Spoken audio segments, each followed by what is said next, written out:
Olá, estamos começando aqui mais um episódio do Across the Podcast. E no episódio de hoje é uma entrevista diferente do anterior, onde a gente falava sobre o show do Rooftop. E hoje é uma entrevista, assim como entrevistamos a Isa na semana retrasada.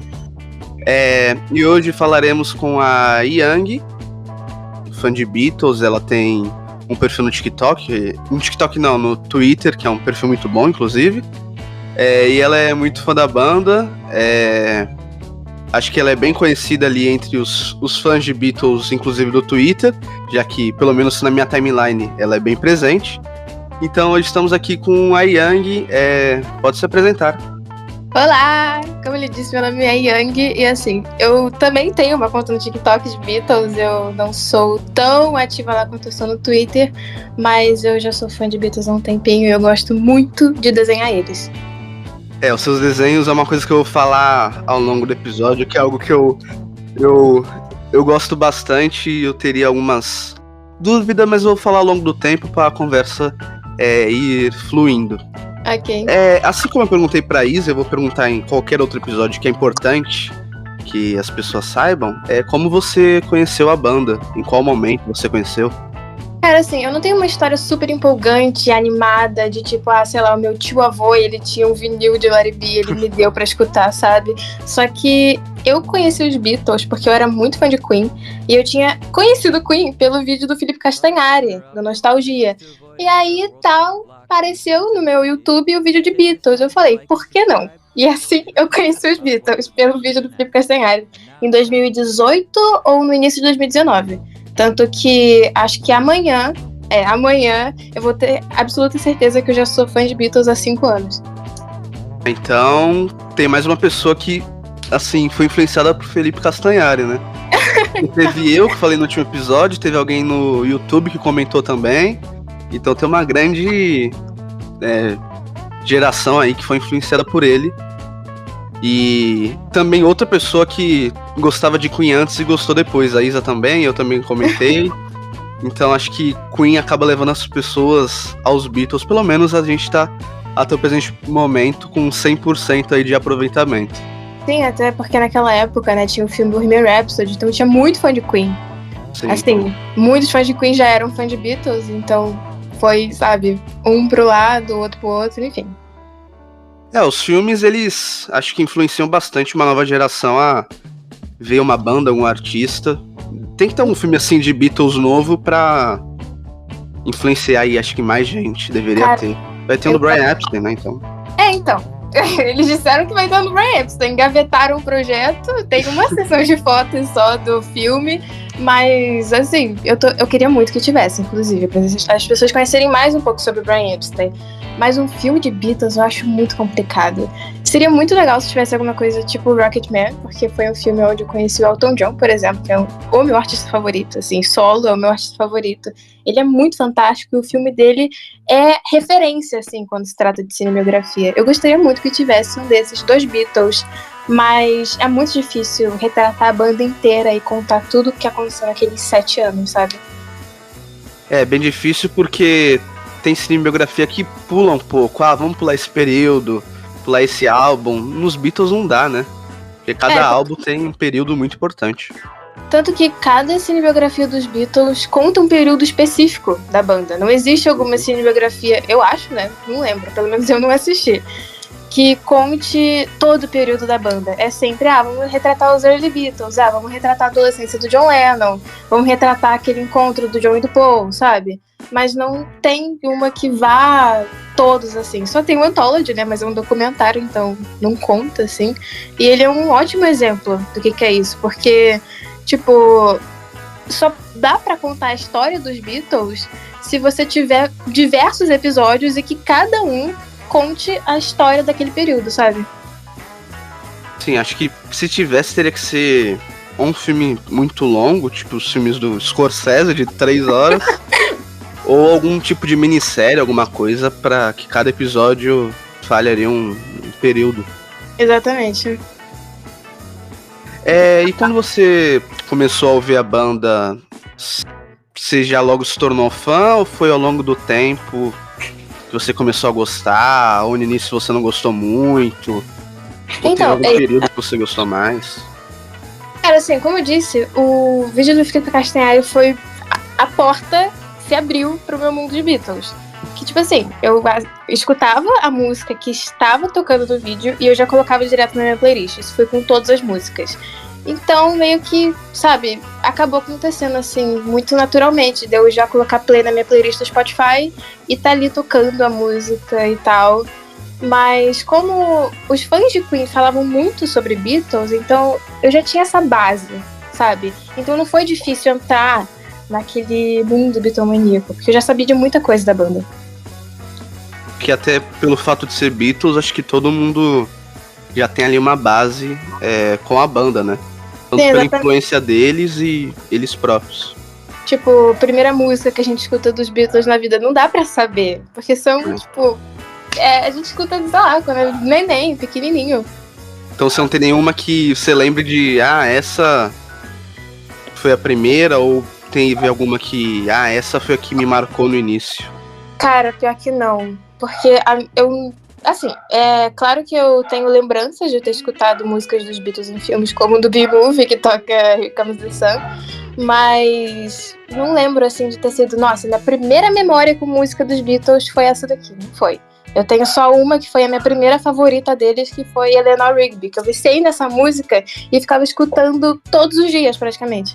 Uma, baita música, inclusive. Exatamente. É bom já iniciar. Quando você começou a escutar Beatles, você teve mais a noção da grandiosidade deles, assim, porque no início as pessoas não conhecem muito. Acham que Beatles é só a época e não... Às vezes não conhece ali ao longo dos anos. Então, como foi pelo vídeo do Felipe Castanhari, né, então eu já tinha essa noção. Só que assim, antes de fato conhecer os Beatles, eu via, por exemplo, fotos deles aparecendo na televisão. Eu ficava, caraca, esses são os Beatles, sabe? E aí depois, quando eu fui mergulhando nesse mundo, eu não sabia que Sgt. Peppers era deles, eu fiquei, como assim, sabe? E eu comecei a ficar impressionada, chocada. Tipo, quando eu lia biografias, eu ficava, como que eles venderam tudo isso nos anos 60, sabe? Tipo, todos os recordes que eles bateram, e foi um choque. Foi, assim... não sei, uma expressão boa pra... Uma coisa que eu vou falar agora é sobre... Vou começar a falar sobre os desenhos que você faz, que eu gosto bastante. Se não tiver nenhum problema, eu vou deixar o seu Twitter na descrição do vídeo, aí as pessoas podem lá conferir. E você tem muitos desenhos, não só dos Beatles e tudo. E uma dúvida que eu tenho é como você começou a fazer isso, e também se tem algum período da banda que você gosta mais de desenhar. Ai, quando eu comecei a fazer isso, tipo, eu comecei a fazer porque eu desenhava Queen, de novo Queen, junto com os Beatles, que eu falei, eu gosto de Beatles também, eu gosto de Queen, por que eu não desenho os Beatles? E aí o primeiro desenho que eu fiz foi o do Paul McCartney, que coincidentemente é o meu Beatle favorito, e foi isso, acho que foi em 29 de agosto de 2019, foi o meu primeiro desenho deles. E assim, não parei mais de desenhar qualquer era deles. Eu lembro que eu tinha muita dificuldade em fazer os bigodes, e assim eu aprendi a desenhar bigodes, eu aprendi a desenhar barba por causa dos Beatles, porque eu não tinha muito esse costume. E a época que eu mais gosto de desenhar deles, eu não sei dizer, sendo bem sincera. Eu gosto muito de 1967, porque pra mim todo mundo tava muito lindo naquela época. Mas eu acho que eu separaria, assim. Tipo, o George, eu gosto muito de desenhar ele em 1969, em janeiro, sabe? Naquela época do Get Back e tal. O John, eu gosto daquela época 1971, 1969. O Paul eu gosto mais da era clássica, até 1967. E o Ringo também, 1967. Eu acho que eu dividiria por cada Beatle. Acho que cada um, às vezes o estilo marca mais. E eu imaginei que você falaria mais 67 porque tem o Sgt. Peppers, que é bem mais colorido. Sim. Magical Mystery Tour, então eu imaginei que talvez falaria mais ou menos essa época. Você falou que o Paul é o seu preferido, assim, não só pra desenhar, mas acho que no geral, né? Sim, no geral. E por que, assim, ele é seu preferido, assim? É bom já puxar esse assunto. Cara, ele virou meu Beatle favorito porque eu olhava pra foto dos Beatles e eu não sabia reconhecer nenhum. Só o Paul. Ele foi o Beatle que me chamou a atenção. Tipo, tem até... Eu lembro da primeira foto que eu vi dele, tipo, pesquisando sozinha, assim. Tipo, Beatles. Taquei no Google, vi a foto e falei... eu não consigo reconhecer o John e o George. Nem sei quem é Ringo direito, mas o Paul eu sei quem é. E foi por causa disso que eu comecei a pesquisar mais coisas sobre o Paul. E, assim, eu viciei no cara. Eu via, tipo, sites, pesquisava curiosidades sobre Paul McCartney, daí clicava na primeira coisa que eu via. Tanto e aí já... Pode falar. Ai, desculpa. Tanto que assisti o show dele, assim, eu tremi inteira, que ele é incrível. Eu ia perguntar aí, se você foi no show de São Paulo? Foi, mesmo que sendo dia 9. Ah, tá. É porque ali naquela semana eu tava vendo toda hora o Twitter e tudo, e eu sempre vi alguém falando, eu vou no dia 9. Eu falei, caramba, essa pessoa vai. E eu acabei não encontrando, assim, ninguém, porque é tudo cheio. Mas você foi, assim, qual foi o seu primeiro show dele? Qual foi a sensação foi que você viu ali? Tipo, eu lembro que eu queria ter ido em 2019, porque eu já era fã dos Beatles em 2019, né? Só que o problema é que eu soube tarde demais. Quando eu virei fã de Beatles, um tempo depois o Paul já estava aqui no Brasil. E as pessoas postavam foto, faziam thread no Twitter, tipo, gente, olha como foi a minha experiência no show do Paul McCartney, sabe? Eu não podia aproveitar aquilo porque não deu tempo de comprar ingresso. E eu acho que provavelmente meus pais nem iriam deixar.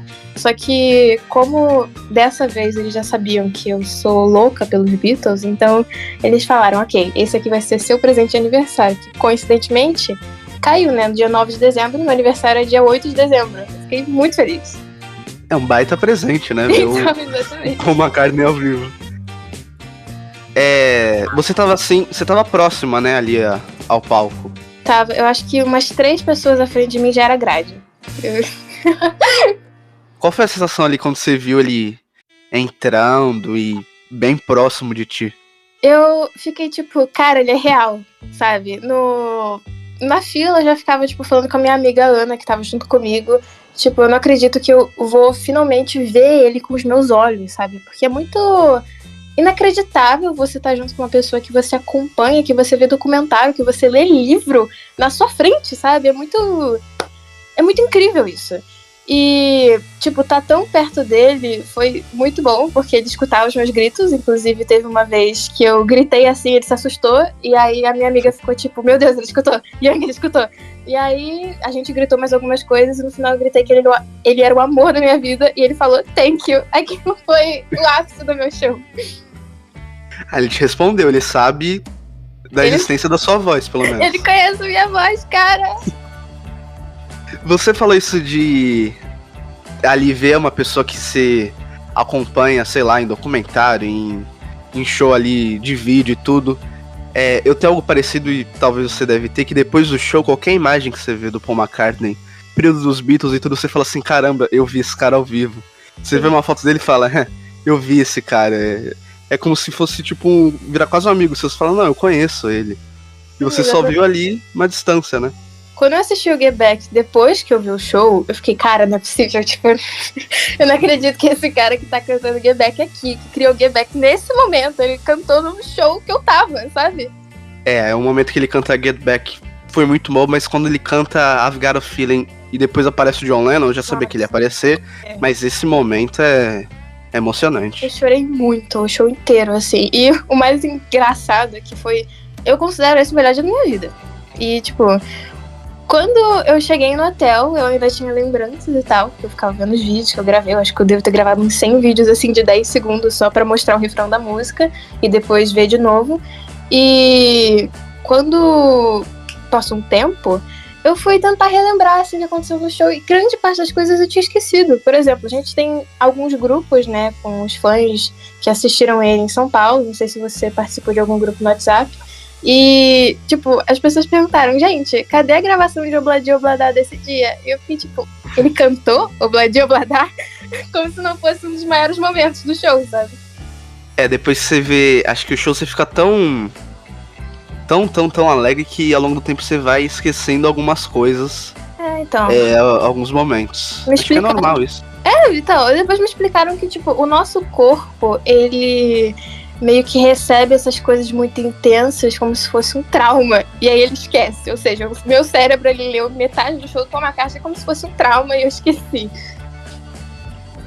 E tem momentos do show que como você marca mais ali, você acaba, ao longo do tempo, esquecendo os outros. Eu lembro dele falando Pai Tá On, eu não sei se ele tinha falado isso em outro show, mas eu lembro que isso me marcou. Eu tava gravando, aí eu parei de gravar, ele falou Pai Tá On, eu falei, meu Deus.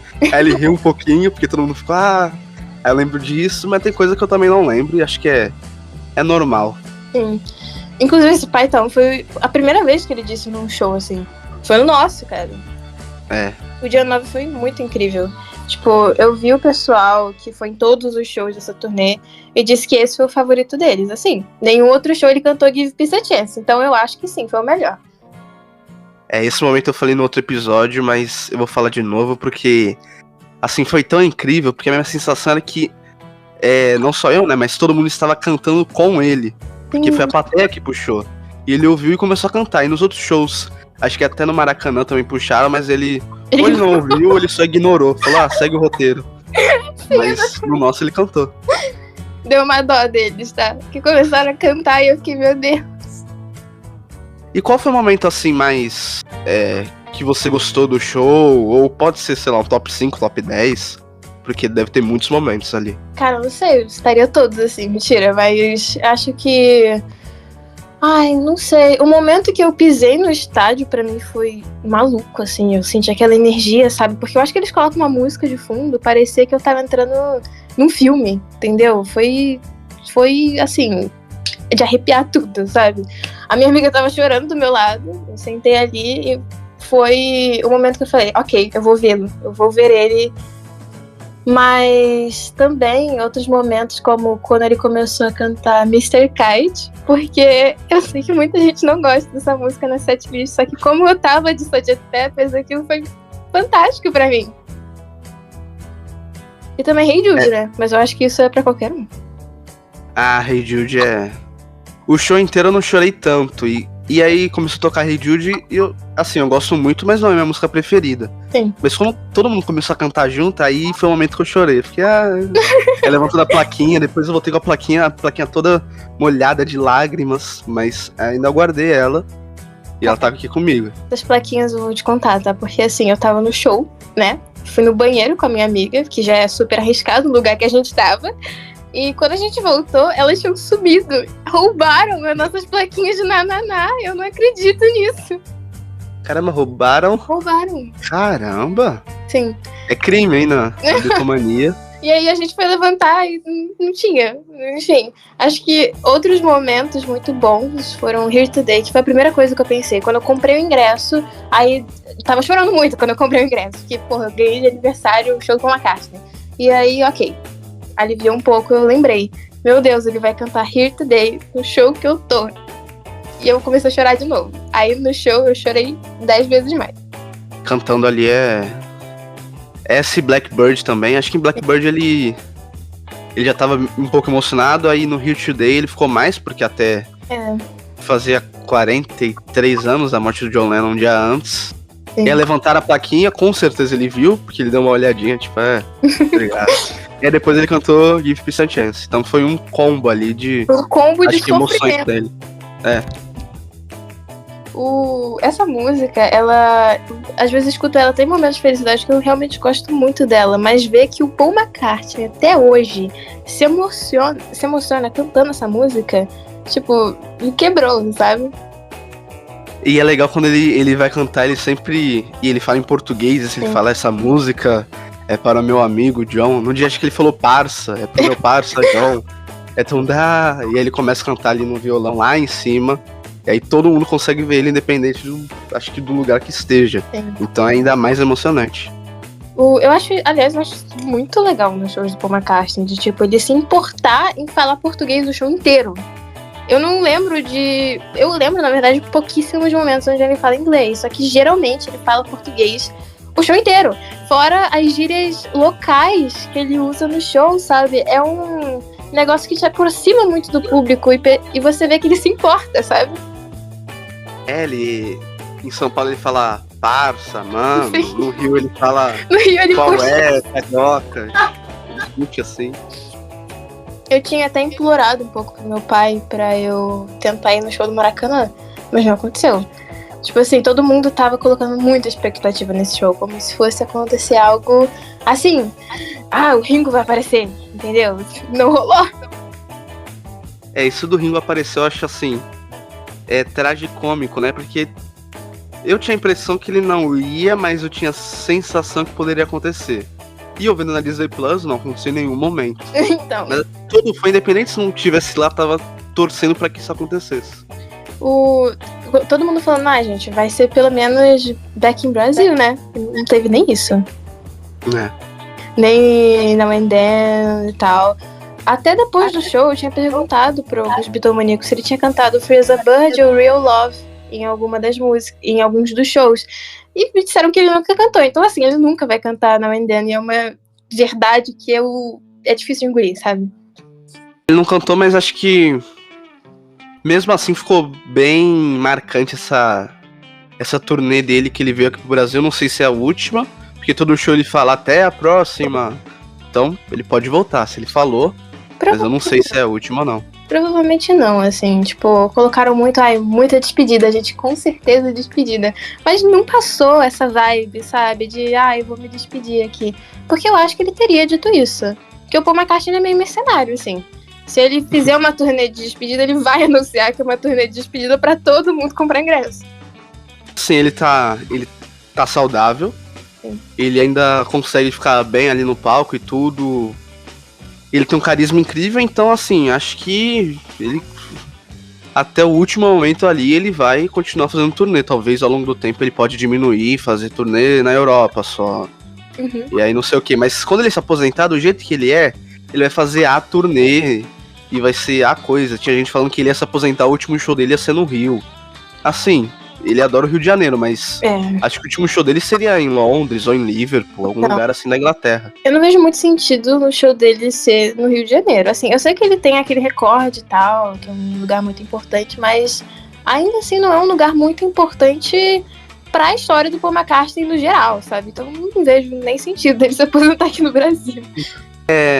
Teve algum... É porque ano passado teve muitos momentos ali pros bitomaníacos. Uhum.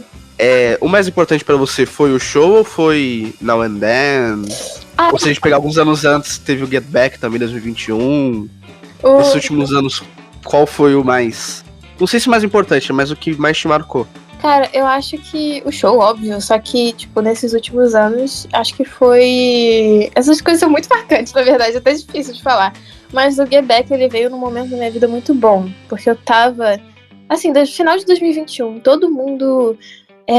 de o quê?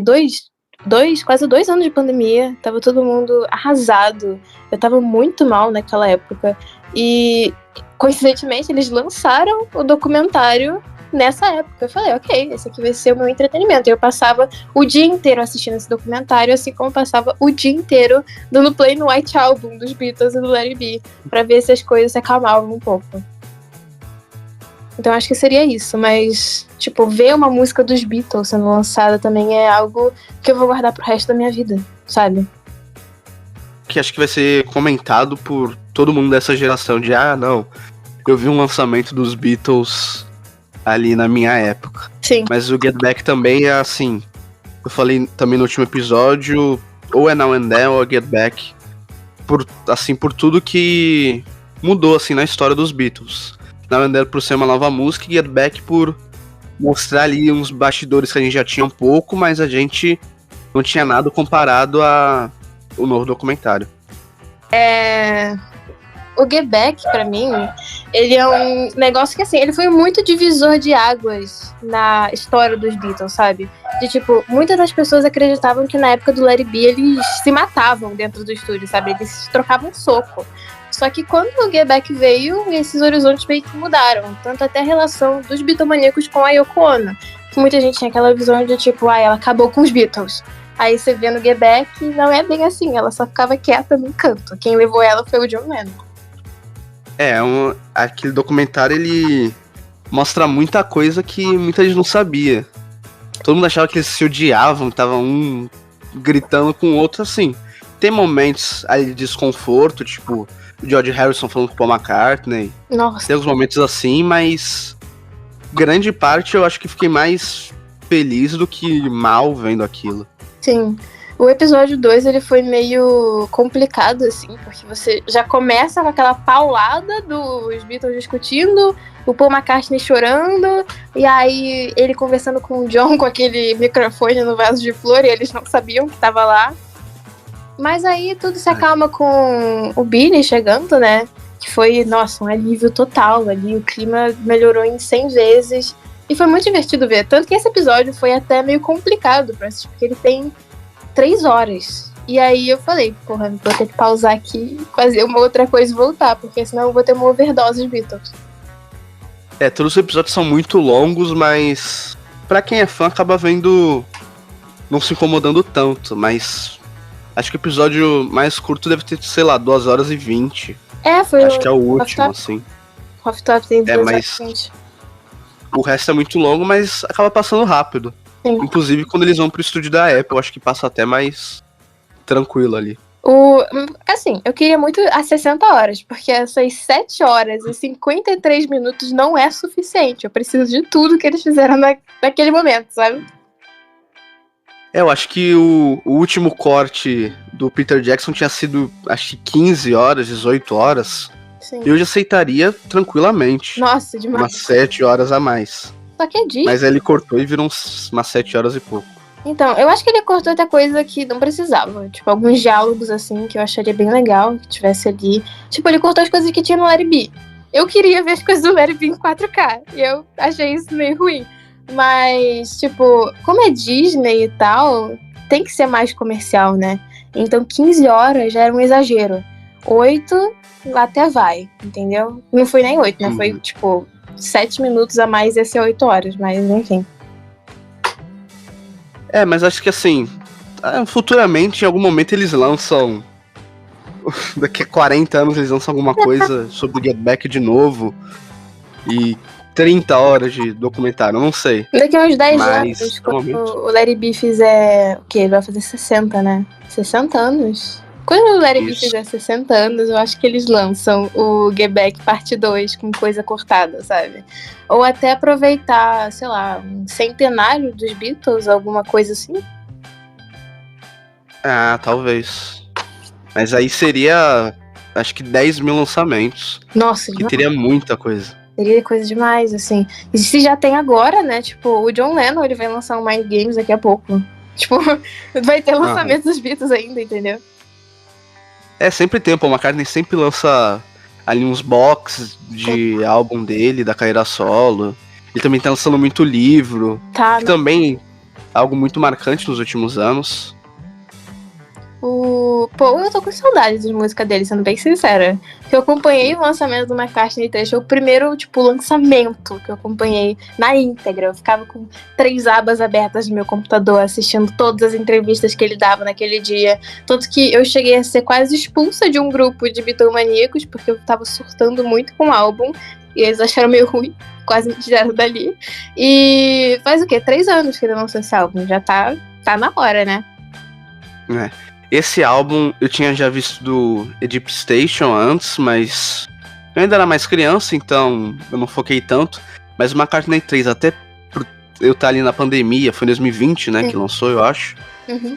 Então, acho que quando lançou assim, acho que 10 minutos depois eu já tava ouvindo e, nossa, eu amo de paixão esse álbum. Toda hora eu escuto, mas quando eu escuto eu me lembro muito da pandemia, então eu não escuto tanto assim. Quando deu meia-noite, eu lembro que eu fiquei atualizando assim meu Spotify. Aí deu dia 18 de dezembro de 2020. Botei play, escutei tudo de cabo a rabo e fiquei dando stream, né? Fiquei ali repetindo o álbum e dando... Como é que fala no Last FM? Scrooby pro McCartney, isso aí. Eu gosto muito desse álbum, sei que tem gente que não gosta muito, mas eu adoro ele. Tipo, tem gente que fala não gosta de Deep Feeling, que é 8 minutos também de música, mas eu amo essa música de paixão. Eita, como assim? Eu escuto, nossa, eu sei a música inteirinha, ele meio que às vezes dá um sussurro assim, eu sei a parte que ele vai cantar, eu amo essa música muito. Mas tem gente que não gosta, acho que, não sei se são umas pessoas assim mais velhas que estão mais acostumadas com Paul McCartney ali nos Wings, ou ali mais década de 80, mas assim, eu adoro. Se fosse um top 3 de álbuns McCartney, no caso McCartney 1, 2, 3, talvez eu deixaria ele em segundo, não sei. Porque eu gosto bastante. Inclusive, isso é muito bom no Paul McCartney, né? Porque, tipo, desde sempre os Beatles, eles nunca foram conservadores quando se trata de música. Eles nunca foram muito saudosistas. Tipo, eles sabem que o mundo tá evoluindo e eles incorporam isso nas músicas até hoje. Tipo, você falou do Gypsy Station. Esse álbum, ele é muito moderno. Sabe, você fala, é do Paul McCartney. Tipo, é do Paul McCartney? Parece que é de um artista de 20 e poucos anos que acabou de lançar, sabe? Sempre tem essa característica de se, acho que, vincular a uma nova geração. Ele lançou o McCartney 3, depois ele lançou um outro McCartney 3 só com covers de outros artistas, e tem muito artista de uma nova geração que tá ali no álbum dele. É um álbum oficial do Paul McCartney. Alguns artistas... Eu acho que ele tá sempre se conectando. Foram até revelados nesse álbum que tinha sido lançado. Tanto que o moço que cantou em The Kiss of Venus, nessa versão do McCartney 3, ele apareceu em Euforia depois, sabe? Aham. Acho que é Dominic Fike, um negócio assim. Ele mesmo. Então, assim, ele sempre tenta se conectar até antigamente. Se pegar a década de 80, ele já não era um cara tão jovem. Aí ele fez uma música com Michael Jackson, por exemplo, que era um cara de uma nova geração. Ele tinha lançado, acho que só um álbum solo, 2. E aí já fez música com a Rihanna, e com Kanye West também. Sim. Então ele sempre vai se conectando, e eu acho isso bom. Tem gente que não gosta, mas eu gosto. Acho que é uma forma dele se conectar, e também de uma forma das pessoas conhecerem até Beatles por conta dele. Cara, eu jurei que você ia citar Temporary Secretary quando você falou da década de 80. Eu fiquei esperando aqui. Não citei, mas é uma música até que eu gosto. Mas esse negócio da modernidade de Beatles, eles sempre tiveram nesse negócio de vanguarda, né? Os Beatles são vanguardistas. Tanto que o Paul McCartney mesmo, ele sempre ia no cinema, ele sempre via os filmes novos que estavam passando, ele via os artistas novos que estavam naquele cenário underground nos anos 60 para pegar inspirações para colocar em álbum, sabe? Assim que nasceu o Sgt. Pepper's, por exemplo. Sim, a grandeza deles, assim, e a revolução que eles fizeram é tão grande que o Abbey Road, eu ouço hoje em dia, não me parece tanto um álbum da década ali de 60. Sim. Porque ele é tão... Eu ia falar perfeito, mas acho que é a palavra mesmo. Ele é tão perfeito e tão... Assim, não parece velho. É muito bom. Até a fase psicodélica deles, eu acho que não envelheceu mal também. Tanto acho que eles souberam fazer. Tipo, o meu álbum favorito dos Beatles é o Sgt. Pepper. Tipo, ele é o álbum mais importante, assim, pra mim, porque foi o primeiro álbum de música que eu escutei. Tipo, parei, ok, vou escutar esse álbum aqui. Aí quando deu aquele medley da música título pra With a Little Help from My Friends, eu fiquei, meu Deus, o que é isso? O que eu tô escutando? Eu fiquei maluca. Mas eu confesso que não é o melhor dos Beatles, na minha opinião. Pra mim, o melhor é o Abbey Road, mas o meu favorito é o Sgt. Pepper's. E o Revolver. Todos os álbuns, eles são sempre muito marcantes. Isso do medleyzinho que eles fazem, também quando eu ouvi era tipo, o que está acontecendo? Calma aí, já trocou de música? E também no Abbey Road, quando é Gun Slumbers, Carried Away, The End, eu fico, meu Deus, e ele canta ao vivo também, eu falo, meu Deus, é um medley coisa linda, gigante, assim. E você fica, como é possível ter tudo isso em uma música, sabe? Quer dizer, em vários. Em um álbum. No Sgt. Pepper's tem várias ali, acho que Sgt. Pepper's, With a Little Help from My Friends e Lucy in the Sky, não sei se os três conectam ou só os dois primeiros. Eu acho que são os dois últimos. Também, que é Sgt. Pepper's, a Reprise e a Day in the Life também. Que se ele cantasse ao vivo, acho que eu desmaiaria, assim como eu falei no último episódio. Nossa, se ele cantasse a Day in the Life, eu iria pra outro plano, cara. Não tem nem chance, entendeu? É bom que ele consegue e assim, acho que ninguém muito reclama de ele cantar as músicas do John Lennon ali nos Beatles.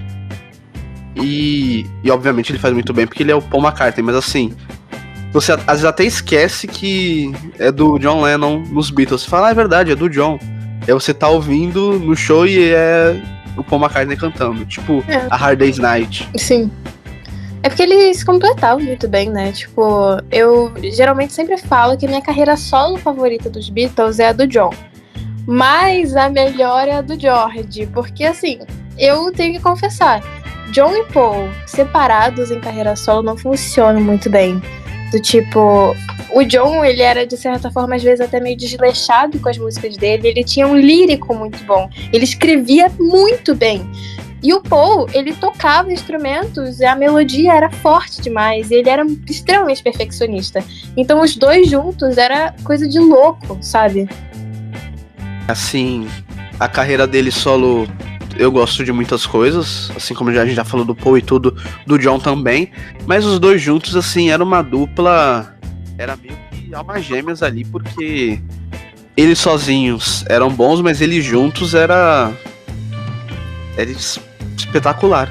Como a Rita Lee diz, os Beatles, eles eram alienígenas. E John e Paul, nossa, é inacreditável. Existe um mundo onde um cara chamado John Lennon e outro cara chamado Paul McCartney se conheceram. Pra mim, assim, é o evento canônico de todos os universos, entendeu? É, e a história deles conhecendo que o John tava fazendo ali um show com a banda dele, aí o Paul se apresenta porque eles tinham um amigo comum, aí o Paul pega um violão e ele é canhoto, o John fica meio, o que você vai fazer? E ele começa a tocar já o violão tão bem, e acho que naquele momento o John já percebeu que aquilo ali seria bem forte e foi, né? É. A carreira dele. O bom é que o John Lennon tinha um olho bom, assim, nem pra tudo, né? Mas pelo menos. E aí ele já, acho que conectaram naquele momento e, assim, acabou em 69, 70 e não deu pra voltar, né? Os dois juntos, mas se eles voltassem em algum momento, seria uma das coisas mais marcantes da história da música, mas infelizmente não ocorreu. Tem histórias, né, de tipo, o John e o Paul, eles iam gravar Call Me Back Again juntos, em 1975, só que o John tinha voltado com a Yoko, e aí ele já tava no Dakota, ele falou, putz, não vai rolar. E eles tinham marcado, não sei se isso é verdade, aliás, porque eu vi em algum lugar e tomei como verdade, mas não sei a fonte e a origem dessa informação. Do tipo, John e Paul, eles iam tocar juntos no estúdio em 1981. Não sei se é verdade, mas isso dói, então eu prefiro não acreditar que é verdade. Eles se encontraram em alguns momentos, mas não fizeram nada, assim, oficial. Eu acho que tem, aí eu também vou falar que não sei se é uma informação verídica, mas acho que tem ali algumas gravações dele ali caseira entre os dois na década de 70, mas não sei a veracidade disso porque acho que eu nunca fui procurar muito. Tem sim, eu já escutei eles cantando Stand By Me juntos em 1974, quando eles alugaram um estúdio, né? Tipo, quando o Paul visitou o John lá na casa dele, né, em Los Angeles, quando ele tava junto com a May Pang, e eles gravaram juntos no estúdio que eles tinham alugado. E uma dessas gravações foi Stand By Me. O que já é uma breve união ali entre os dois, mas nada, assim, oficial. Sim. Você falou sobre a carreira dos Beatles, assim, você falou que a do George você gosta mais ou você acha melhor? Então, o George, eu acho que ele evoluiu musicalmente, tipo, num nível, assim, superior, quando se trata de pós-Beatles. Eu não escutei a carreira solo inteira do George, eu só me aventurei mais entre o John e o Paul mesmo, mas, tipo, o George, ele teve sabe, ele avançou muito, musicalmente falando, em letra, em melodia, em tudo. E, assim, quando ele se desgarrou dos Beatles, ele conseguiu mostrar toda aquela criatividade que ele tinha.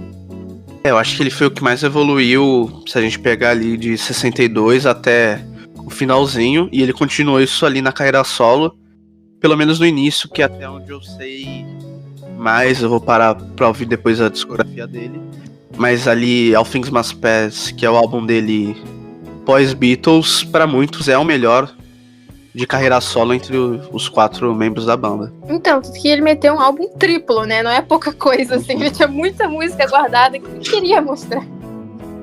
E até ali no período que a gente já falou do Get Back, Let It Be, um dos motivos eles estarem meio ali brigados, inclusive o George e o Paul, dizem que é porque, como o George tinha muita música e muita música boa, o Paul McCartney ficava meio, calma aí, tem a música minha e do Joe também, então tinha que tentar equilibrar 3 pessoas que eram incríveis músicos e compositores. Então, é que o George, ele... Quando John e Paul ficavam escrevendo música juntos, ele meio que ficava assim na coxia, vendo como é que acontecia, e acabou, tipo, obtendo esse talento, assim, de escrever música, né? Ele foi aprimorando isso durante o tempo. Só que quando ele começou a lançar pedrada, o John e o Paul falaram, putz, mas a gente já tem as nossas, aí você chegou tarde demais, então vamos com calma. Só que ele não queria ir com calma, né? E, tipo, nem tinha por que ele ir com calma. Imagina se músicas como Something, Here Comes the Sun não tivessem sido lançadas. Os Beatles não seriam nada, né? Ali no Abbey Road ele conseguiu lançar 2 que, assim, são incríveis. Eu prefiro Something, mas Here Comes the Sun também já é um clássico. Eu acho que é a música mais ouvida dos Beatles no Spotify, por exemplo. Acho que tem 1 bilhão já. 1 bilhão. 1 bilhão de pessoas que escutaram Here Comes the Sun. Fiquei chocada. Eu não imaginava que ia ser a primeira. Já dava indícios, assim, mas eu ri muito porque a primeira música dos Beatles a bater 1 bilhão no Spotify não foi do Paul e nem do John, e sim do George. Quando eu não usava Spotify ou só não prestava atenção, eu achava que a primeira música ia ser, sei lá, Hey Jude, Let It Be, Yesterday. Inclusive, sabe, mas não. Esses lançamentos dos Beatles em plataformas digitais é até um assunto que me deixa com bastante raiva, porque os Beatles, eles foram muito lerdos, assim, de colocar as músicas em streaming. Eu não tenho certeza, tá? Mas eu escutei, tipo, amigos meus dizendo que até 2017 não tava completo as músicas dos Beatles no Spotify. E isso em 2017, isso foi ontem, sabe? Até os vídeos no YouTube dos Beatles, tipo, grande parte dos videoclipes deles estão em não listado. Tipo, como que as pessoas vão acessar isso? Se os Beatles tivessem uma boa estrutura, assim, de plataforma de música e tal, eles teriam sido a banda que bateu 1 bilhão de visualizações no YouTube, sabe? E não o Queen, por exemplo. Uhum. E isso de música em plataforma de streaming, assim, pra realmente escutar, eu sei que teve muito problema, e acho que até com o do iTunes, que é da Apple, no caso a Apple iPhone, não, a Apple Beatles, que teve ali processos e tudo, que a Apple Beatles tinha processado a Apple iPhone, e eles entraram num acordo assim, pra Apple iPhone, vai ser difícil falar, mas a Apple iPhone não fazer nada musical e a Apple Beatles nada eletrônico. Só que aí a Apple iPhone acabou quebrando isso e lançou o iTunes, e acho que demorou uns bons anos pra ter Beatles lá. Mas do Spotify eu não sabia. Demorou muito porque eles demoraram pra lançar, né? Não sei se isso tem a ver alguma coisa com processo e tal. Mas, tipo, demorou... Tipo, eu acho que o clipe de Hey Jude foi lançado em 2012? 2012 já tinha muito tempo o YouTube já. É difícil ali algumas coisas assim de se achar. Eu sei que teve uma época, não sei se hoje em dia é mais, que tinha muito clipe dos Beatles em outros canais e você não achava no oficial dos Beatles. Sim, e tem isso até hoje, na verdade. Eu acho que se eles começassem a investir nesse negócio de vamos lançar tudo isso que os canais estão soltando e colocar no nosso, sabe? Seria até mais fácil para os fãs acharem esse tipo de coisa. Esses materiais que a gente gosta tanto de assistir. Os próprios shows, aquela peça de teatro que eles fizeram em 1964, sabe? Seria tão legal se tivesse no canal deles e não tá. Assim, tem muito conteúdo dos Beatles que é difícil de se achar. Até os filmes deles, assim, é quase... Não é impossível, mas assim, você não consegue achar no YouTube. Você tem que ir em algum site totalmente desconfiável ou ir no Drive de não sei aonde pra salvar o filme no teu celular ou no teu computador pra conseguir ver. E às vezes a imagem nem é tão boa, às vezes não tem legendado e nada do tipo. Inclusive, eu acho isso muito legal da parte dos fãs dos Beatles, porque a gente faz sempre um negócio assim de fazer com que a informação sobre Beatles seja o máximo possível acessível, tanto em filme quanto biografia. Tanto que eu tô num grupo, assim, com algumas amigas fãs de Beatles, onde no Natal, o que a gente fez? A gente compartilhou link de PDF dos livros dos Beatles, sabe? E a gente começou a se presentear desse jeito. E até por pessoas como a Mariana, a Di, do Twitter, né? Que elas são pesquisadoras sobre a vida do John Lennon e entrevistam pessoas como o Julian e tem contato direto com aquela galera que trabalha nos perfis oficiais dos Beatles. O fã-clube ali dos Beatles, ele é sempre muito unido. Sim. Aí eu falei isso de salvar filme, é porque eu não lembro a página, mas tem uma página no Instagram. Eu vou tentar achar e deixar na descrição pra quem está vendo, que tem todos os filmes ali dos Beatles, o Help, Hard Day's Night, Let It Be. E tem eles lá no Instagram, e eu vou deixar aqui porque eu não lembro realmente o nome. Mas os fãs sempre se ajudam. Você ia falar? Desculpa, acho que eu... É o canal dos Beatles o nome do... Ah, tá. E é bom que todo mundo se ajude e acaba divulgando ali os conteúdos que tem, porque a música é fácil de você ter acesso, mas às vezes é difícil você achar um livro que você quer, algum documentário específico, ou filme da época, e os fãs se ajudam bastante nisso. Os preços também não são nem um pouco acessíveis. As coisas que chegam aqui no Brasil dos Beatles são extremamente caras, assim. Seja disco de vinil novo que foi prensado agora, sabe? Filme é caro, DVD é caro.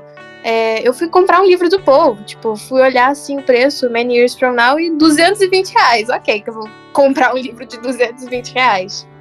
É bem caro, às vezes não costuma ser acessível. Que tem, você falou do Paul, tem as letras, né? O The Lyrics. Nossa, acho que na época foi o único livro mais caro que eu comprei. Eu comprei e falei, não, eu vou comprar, porque é um box e tudo. E acho que foi uns R$500 na época. Hoje em dia já tá uns 700. Sim. E assim, você consegue achar por PDF e tudo. Em sebo acho que ainda não acha, porque é muito recente. Mas assim, já se passou uns anos que ele lançou e até hoje, você comprar físico não diminuiu. Pelo menos ali o livro novo ali, se você comprar em algum site oficial. Então é realmente difícil você achar algumas coisas, inclusive livros e vinil, porque realmente costuma ser mais caro. Então, até a loja oficial dos Beatles aqui no Brasil, ela foi a primeira loja oficial e única loja oficial dos Beatles no Brasil, fechou a entrega online. Então, assim, você queria alguma coisa oficial, não dá mais. Que legal. Hoje em dia, assim, pra você achar vinil, você tem que ir em sebo ou alguma feirinha que vende, algo do tipo. Porque senão você não acha. Ou ir na casa de algum parente que, eu tenho um vinil de não sei o quê. E a pessoa te entrega, porque é bem difícil achar. Então, às vezes eu até comento sobre isso, porque, os fãs gringos dos Beatles, eles falam, eu fui no supermercado e comprei meu vinil dos Beatles. Eu garimpei o vinil dos Beatles. Foi super difícil de encontrar, sabe? Porque é difícil encontrar um preço bom. Eu, pelo menos, nunca comprei um vinil dos Beatles por menos de R$100, sabe? Eu acho que o mais caro foi o White Album, mas aí também não tem como, né? Vai ser realmente mais caro. Eu não tenho nenhum vinil. Tem um local aqui na minha cidade que é um sebo, eu sei que vende vinil e tudo, e parece ser muito bom, mas eu não tenho nem a vitrola pra tocar, então eu não compro. Quando eu vou comprar é CD, o que também é mais barato, mas às vezes é difícil de se encontrar. Por exemplo, o White Album até hoje eu não consegui encontrar em CD, mas o resto às vezes eu consigo achar um ou outro. Mas vinil é bem difícil. Eu até, quando eu não tinha minha vitrola, a minha família ela reclamava bastante que, você tá comprando muito disco de vinil e você não tem como testar os discos de vinil, e se tiver, arranhado, você não vai saber. Se tiver, ser fake, alguém pegou o selo e trocou, você não vai conseguir saber. E eu, é verdade. Aí eu parei de comprar, quando eu ganhei a vitrola, comecei a tocar todos os discos que eu tinha e comprei enlouquecidamente. Mas agora eu tô até meio triste que ela quebrou, então... Vamos tentar acionar a garantia aí, né? E você já tem ali todos os oficiais, os álbuns, no caso? Eu queria. Eu tenho poucos ainda dos Beatles. Eu acho que eu tenho uns 7 dos Beatles. Eu tenho uma coletânea, que é a Red, não tenho a Blue ainda, mas eu quero muito a Red, uma do John, e o resto são álbuns, assim, dos Beatles. Eu tenho Abbey Road, que foi o primeiro que eu comprei, o Help, o Let It Be, o Rubber Soul, e o outro eu não lembro, mas tá por aí. E assim, é porque eu não tenho Vitrola e eu nunca tive, assim, é difícil de comprar, eu teria que comprar online e tudo, mas você sente uma diferença ali na hora de escutar, dá uma outra vibe, sei lá, na hora de você ouvir o álbum?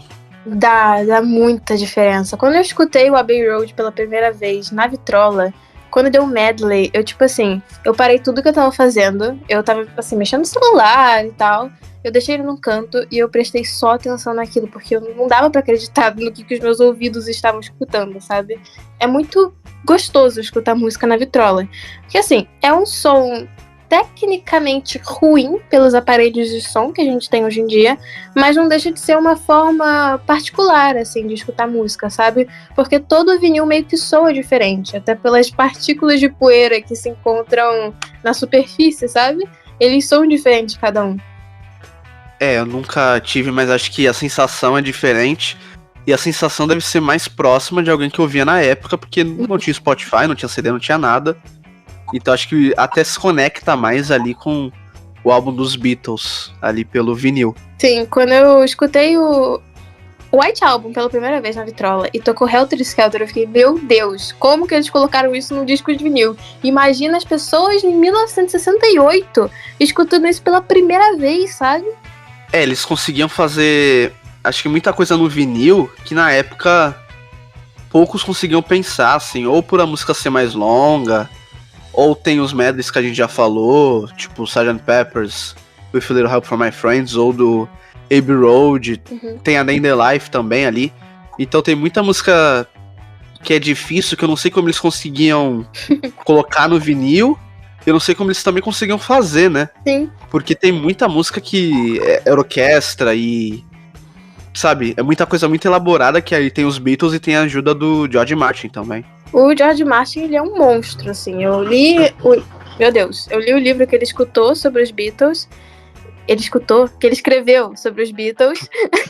E ele fala que o Sgt. Pepper's, ele foi inteiro gravado em 4 canais. Tipo, 4 canais você fazer um álbum daquela magnitude. E aí tá, tem o White Album, que foi gravado em 8, que ainda assim não é muita coisa, sabe? Uhum. Eu fiquei, tipo, eu não sabia dessa informação. Quando eu soube, tipo, aquele esquema de, nesse canal aqui eu vou colocar a bateria e o baixo. Aí nesse aqui eu vou colocar o vocal. Mas nesse daqui vai ter a ópera.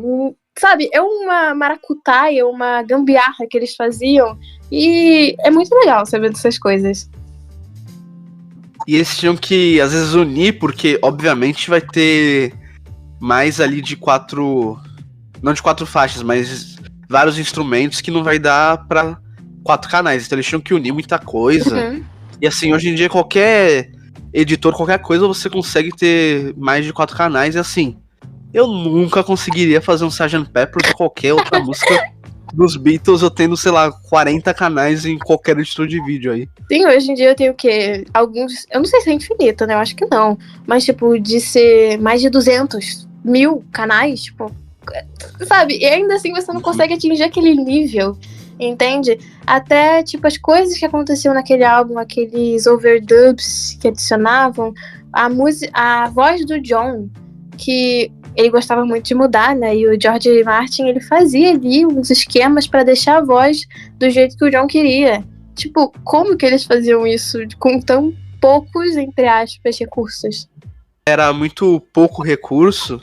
E também eles, acho que improvisavam de uma maneira assim, meio que até, sabe, tranquila. Sim. Tipo, vamos tocar uma guitarra e por que a gente não pode isso pra frente? E fazia assim, e meio que, dane-se. Aí no final criava Tomorrow Never Knows.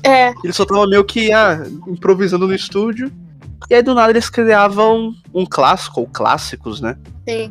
E até você citando Tomorrow Never Knows, nem sempre era de forma tranquila, né? Porque o Geoff Emerick era aquela pessoa que, tipo, virava pros Beatles, falava uma ideia maluca, e eles falavam, nossa, sim, a gente precisa fazer isso. Salve a vez que, tipo, ele falou pro John Lennon se pendurar de cabeça pra baixo e tocar Tomorrow Never Knows. Ou aquela vez que, tipo, eles queriam colocar um preservativo em volta do microfone, colocar embaixo da água pra tocar os vocais de Yellow Submarine. Eles improvisavam ali bastante.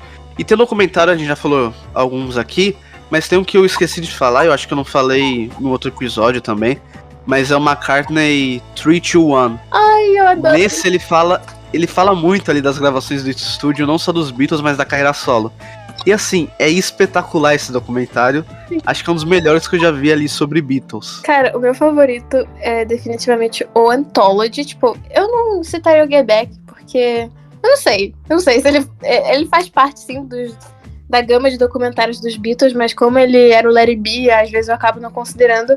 Mas de documentário, assim, de ter entrevista com eles, do confessionário, tananana, pra mim, o melhor é o Anthology. Mais uma caixa em 321, ele é tão legal de ver, sabe? Parece que eu tô ali conversando com o Paul McCartney. É um negócio muito gostoso, de tipo, ele tá junto com aquele moço, qual é o nome dele? Não sei. Eu não lembro. Então, aquele moço barbado, muito simpático, aliás, que, tipo, ele contando as histórias da infância dele, sabe? Da adolescência dele com o John, por exemplo. Ou aquela vez que ele leu uma mensagem, acho que no celular, ou uma carta assim, uma citação sobre o talento do Paul. E depois ele fala, sabe quem fez isso? Ele, não, foi o John. E ele fica tipo, ai, eu não lembrava. Esse documentário é muito bom e eu pesquisei o nome do cara, é Rick Rubin. É isso aí, Rick. Obrigado. E assim, é muito bom porque o Paul vai mostrando, ele acaba descobrindo algumas coisas, tipo, o All My Guitar Gently Weeps. Ele fala que quem tocou baixo foi o John Lennon. Aí o cara, ele abaixa assim o som e só deixa o baixo. Aí o Rick, ele fala, caramba, o baixo é pesado, tipo, ele fala, é diferente, né? Aí o Paul fala, é verdade, eu nunca não tinha reparado. E ele vai falando assim, descontraído, e você acaba descobrindo muita coisa ali. Uma das minhas partes favoritas do documentário é quando eles estão escutando uma música. Eu acho que é uma... Não sei, mas é uma música do McCartney. Tipo, o primeiro álbum McCartney, que ele tava escutando, e ele, tipo, separa os vocais assim do Paul, só que é de um... Ele soa meio esquisito, e o Paul fica tipo, não, você não pode trocar do canal, porque olha como soa. Ele fica sem graça, sabe? E acho que também ele tá falando de Maybe I'm Amazed em outra... foi essa então? Uhum. E tem uma hora que tem uma guitarra assim diferente, aí ele fala, não, acho que isso no original não deve estar desse jeito. Porque ele começa a ouvir, ele fala, não, acho que eu não deixei na versão original. Então, você vê muita coisa, ele conta também muita história. Sim. Come Together, ele canta como ele fez, o John apresentou pra ele, aí o Paul falou, essa música é do Chuck Berry. Aí ele falou, ah, é? Aí o Paul falou, por que você não faz um pouco mais lento, diferente? Aí ele vai mostrando assim. Então é muito legal. Sim. Eu adoro muito ver essas histórias sendo contadas pelos Beatles. E também adoro de, tipo, eles estão contando uma história muito séria de que aquilo aconteceu. E, na verdade, não aconteceu daquele jeito, sabe? Ou, tipo, quando o Paul McCartney, ele conta uma mentira descarada e que todo mundo sabe que não é verdade, entende? É muito bom. E no Anthology também, acho que... Eu tenho quase certeza que no Anthology eles vão falando sobre o show no Shea Stadium. Sim. Aí cada um fala assim, não, acho que tinha umas 50 mil pessoas. Aí conta pro outro, não, acho que tinha umas 65 mil. Aí o outro, não, acho que tinha umas 70. Sim. Assim, eles não sabem direito. Eles não sabem. Ali, mas eles sabem o que aconteceu. Mas detalhes, acho que os fãs vão acabar sabendo mais do que os 4 ali. Então. É porque eles não param pra estudar a própria vida, né? Aí fica meio complicado, é tudo por lembrança mesmo. Mas, tipo, não sei se foi no Rock and Roll of the Fame que o Paul, né, ele foi lá, ele fez um discurso lindo. Nossa, super emocionante. Aí depois o Ringo subiu no palco depois dele, né, e ele falou, Paul, lindo discurso seu, eu gosto das partes que são verdade. Isso é muito bom, porque tem coisas assim que um não vai lembrar, mas o outro acaba lembrando, ou quando o John e o George estavam vivos, ou até agora mesmo com o Ringo e o Paul. E assim, tem muito disso, assim, mas mesmo assim, mesmo a gente sabendo que algumas não podem ser verdades, ou eles só não lembram, ou eles aumentam a história, é bom ver eles contando, porque é na visão deles, pelo menos ali, o que aconteceu naquela época. Sim, tanto que... Nossa, tem até uma parte bem famosa, né, do Paul falando é que eu nunca disse eu te amo pro John Lennon. Sendo que em outra entrevista ele disse que sim, ele falou eu te amo pro John Lennon, e ainda assim tem aquela história do Let It Be, que tipo, o Paul ele fala que a mãe dele foi num sonho, disse as palavras e aquilo acalmou muito ele, e provavelmente foi o Mal Evans que disse aquilo, e que a música não tem nada a ver com a Mãe Maria, e enfim. É muito... É porque também ele dá entrevista há muito tempo, então assim, pra ele se contradizer em alguma coisa, ou ele só acaba esquecendo e não contando nada, é bem fácil. Tem um pessoal... Inclusive tem uma... diga. Não, pode falar. Desculpa, é que tem até um pessoal que fala, tipo, o Paul McCartney ele vive na realidade dele, realidade que ele criou. Porque é tanta coisa assim, tipo, essa história de Let It Be, provavelmente ele já conta há tanto tempo que é sobre a mãe dele e tal, que ele deve ter esquecido que não é sobre isso. Aham. Essa de Let It Be, ele conta há muito tempo. E o que eu ia falar assim sobre contar histórias e tudo, teve um dia que eu fui, acho que pesquisar algo aleatório sobre Beatles, acho que era segunda voz. Aí eu pesquisei, acho que em inglês assim, pra ouvir a segunda voz do Paul McCartney.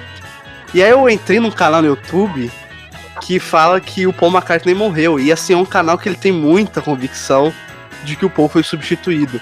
E assim, tem vídeos assim que pegam entrevistas e aí o Paul se contradizendo, eles falam: olha só como ele é o falso Paul McCartney, ele não é o James Paul McCartney. Não. E assim, o cara só esquece às vezes das histórias, as pessoas não, é porque ele não é o verdadeiro.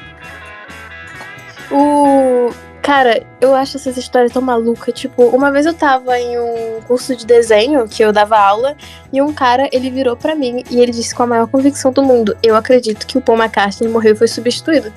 E eu, então tá. Então tá bom. Assim, tem muita gente que acredita. Eu não vou, obviamente, divulgar o canal, né? Porque eu também não sei o nome, mas eu divulgaria porque é uma desinformação. Mas assim, não só me impressionou os vídeos, mas me impressionou os comentários, que a gente tinha certeza que o Paul tinha morrido. Falando, não, o verdadeiro Paul McCartney não era desse jeito. O verdadeiro ele era muito mais doce, não sei o que. Esse daí é um falso e tudo. Mas assim, se você parar pra pensar, eu acho que o Paul McCartney é o mais difícil de você encontrar alguém pra substituir. Porque o cara... Obviamente todos cantam bem, mas assim, o Paul ele sempre teve uma facilidade pra fazer várias vozes. Sim. O cara é canhoto, ou seja, pra você achar alguém que é canhoto tocando é bem difícil.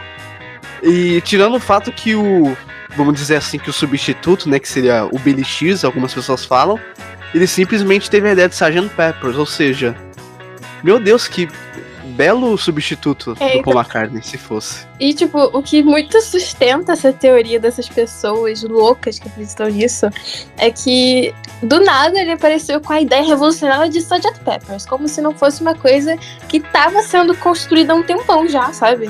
E, tipo, o Revolver, ele começou com as coisas psicodélicas, não foi o Sgt. Peppers, assim.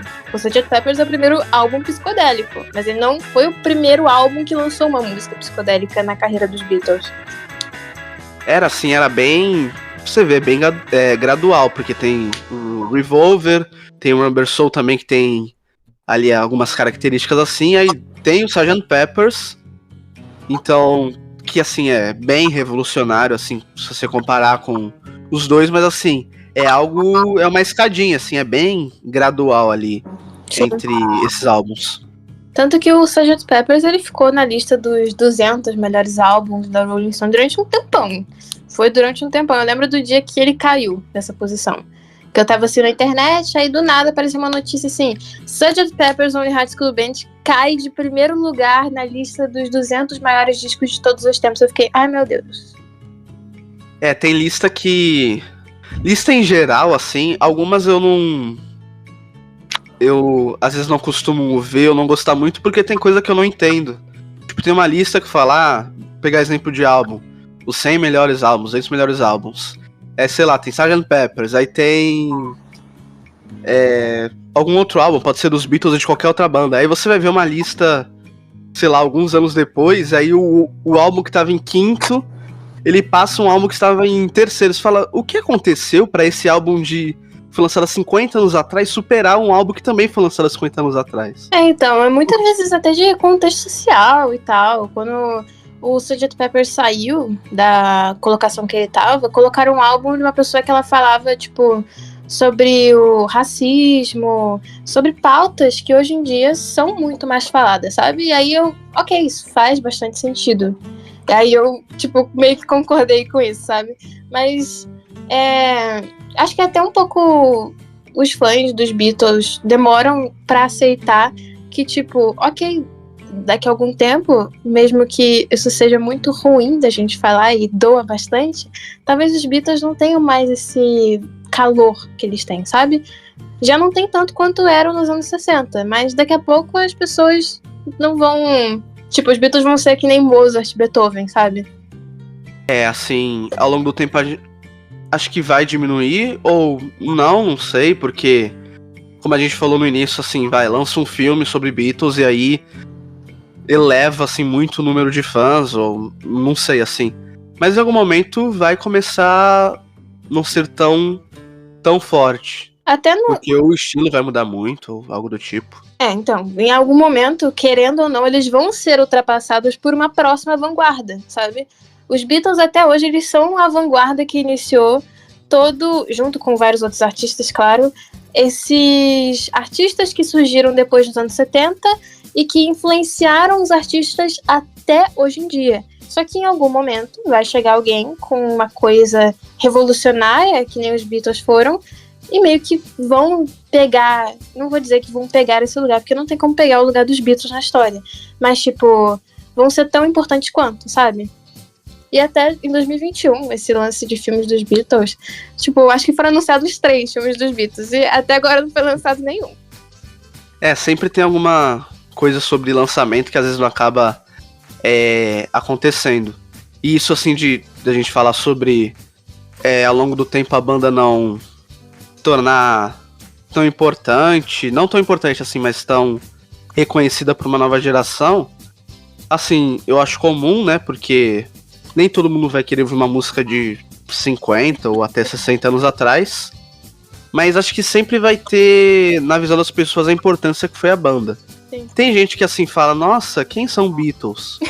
Mas, assim, essas pessoas, eu não vou falar que eu não me importo, porque às vezes, no dia, às vezes me dá uma raiva, mas, assim, tá, tudo bem, se essa pessoa não conhece ou não se importa, tudo bem. Mas sempre vai ter uma importância ali da banda pra história. Sim, exatamente. Que nem eu falei, né? Talvez daqui a uns 100 anos, 200 anos, eles sejam reconhecidos tal como Beethoven e Mozart são hoje em dia, sabe? E tipo, caraca, os Beatles, entendeu? Você ainda escuta as músicas deles, mas não é como uma coisa de dia a dia, talvez, pra grande maioria das pessoas, sabe?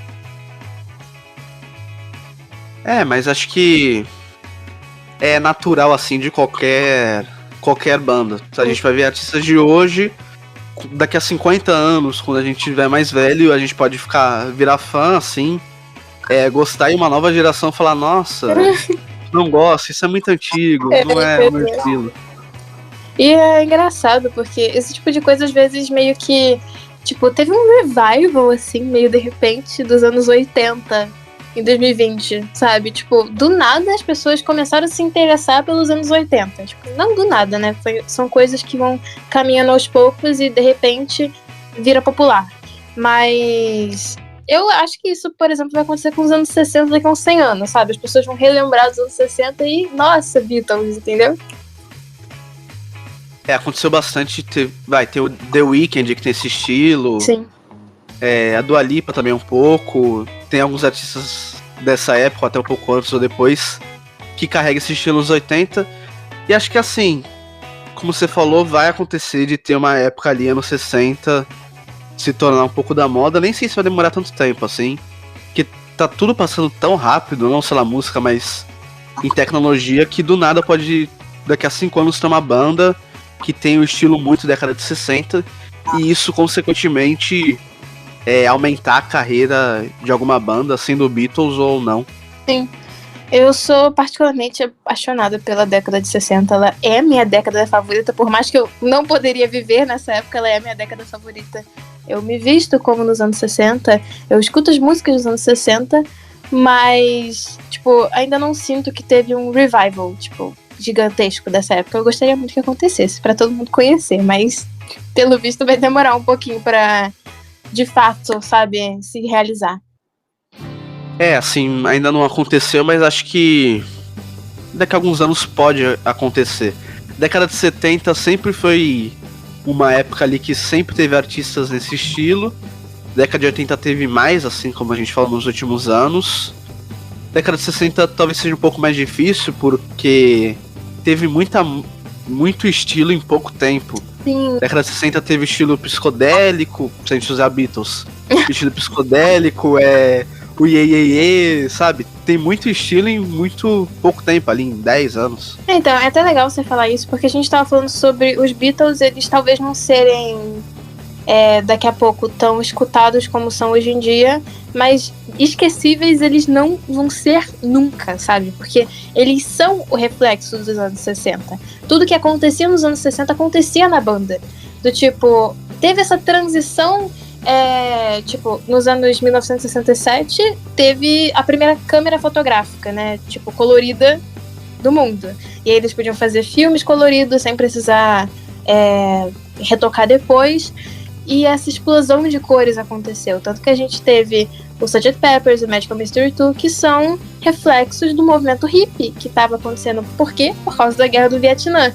E que são coisas que não dá pra tirar da história. E que não dá pra contar sem falar sobre os Beatles. E assim, o estilo deles e tudo não carregou só na música e acabou se tornando algo em geral, né? Sim. A roupa, o cabelo, tudo, as expressões, a forma de falar e tudo. Então, acho que qualquer coisa que eles faziam acaba se tornando algo da cultura pop num geral. Sim. Muita coisa. Tipo, as roupas e as cores do, como eu disse, né, do Sgt. Pepper's e do Magical Mystery Tour, eles foram, tipo, pontapé pra muita gente começar a mergulhar nesse estilo psicodélico. Sim, e esse período sempre tem alguém, ou de uma nova geração, até uma geração mais antiga, que sempre é muito influenciada, acho que não só esse período, mas no geral. Sempre você vê algum artista falando que, não, os Beatles me influenciaram. Sim. Tem banda e tem grupo que isso é mais evidente, tipo Oasis, mas tem artista que você nem percebe, mas aí um dia ele fala, não, Beatles foi uma inspiração, assim. Cara, me choca, tipo, por exemplo, a Billie Eilish, ela fala muito sobre isso, que, tipo, a banda favorita dela é Beatles, e me choca, essa em específico, a Luísa Sonza, a banda favorita dela é Beatles, e ela se inspira nos Beatles pra algumas músicas. Tem muita gente que é fã Billie Eilish, acho que até foi em 2020 ou 2021, acho que no Oscar, que tem o In Memoriam, ela canta Yesterday. Sim. E é uma versão muito legal, e ela sempre falou que é muito fã da banda. E eu vejo muita gente quando fala assim como a gente também fala, sempre tem, sabe, um brilho nos olhos, tipo, Beatles, e fala assim, não, é algo diferente, porque eu já vi muita banda e tem muita banda que eu gosto também, mas eu acho algo tão... é inexplicável, eu não sei explicar porque é inexplicável. É algo tão diferente que sempre quando eu vejo outras pessoas falando, eu acho muito legal porque é uma felicidade também genuína da pessoa quando fala. Sim. Eu já participei de muitas fanbases e ainda participo de várias fanbases, não só dos Beatles, só que quando eu vejo as pessoas falando sobre os Beatles, é um brilho no olhar, uma felicidade, um sorriso tão diferente, sabe?